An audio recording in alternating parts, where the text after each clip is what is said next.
এই মুহূর্তের কিছু ব্রেকিং আপডেট নিয়ে চলে এসেছি। নমস্কার, আপনারা দেখছেন জব ফিল্টার চ্যানেল। আজকের আপডেটটিও খুবই ইন্টারেস্টিং, বিশেষ করে প্রাইমারি চাকরি প্রার্থীদের ক্ষেত্রে। তো যাই হোক বন্ধুরা, আজকের আপডেটটি প্রাইমারি চাকরি প্রার্থীদের ক্ষেত্রে, কেননা আপনারা জানেন যে পর্ষদ, প্রাইমারি শিক্ষা পর্ষদ যে প্রায় 16,500 যে নিয়োগ প্রক্রিয়ার যে মামলা, সেই মামলার যে তথ্য আজকের এই ভিডিওতে আমি বলবো। সুতরাং আমার সাথে আপনারা জুড়ে থাকবেন।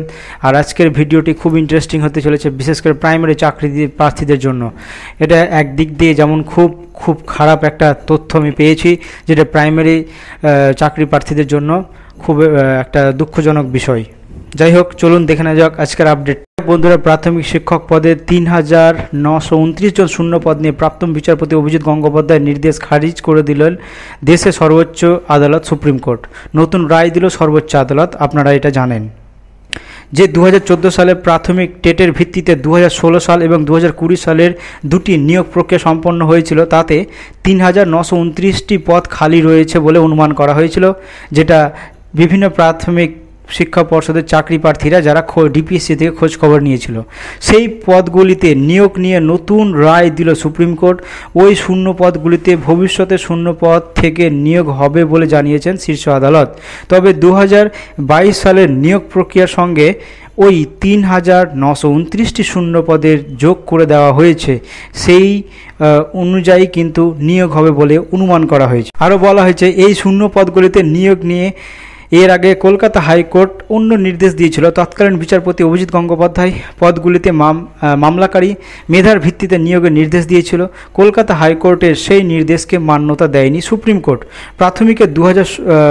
প্রাথমিকে যে প্রায় 16,500 শিক্ষক নিয়োগের বাকি থাকা 3,929টি শূন্য পদের নিয়োগ নিয়ে যে রায়টা দিয়েছে সুপ্রিম কোর্ট, সেই রায়টা কিন্তু মামলাকারীদের পক্ষে মোটেও গেল না। প্যানেলের মেয়াদ শেষ হয়ে যাওয়ায় ওই প্যানেলের আর কোনো নিয়োগই হবে না বলে জানিয়ে দিয়েছেন সর্বোচ্চ আদালত।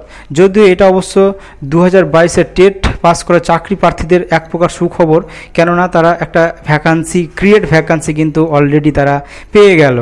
এর আগে যে 3,929 পদের যে প্রাথমিক শিক্ষক নিয়োগের কলকাতা হাইকোর্টের ওপর যে স্থগিতা দিয়েছিল সর্বোচ্চ আদালত, 2020 সালে প্রাথমিক শিক্ষক নিয়োগের যে প্রক্রিয়ায় প্রায় 3,929টি শূন্য পদ ছিল।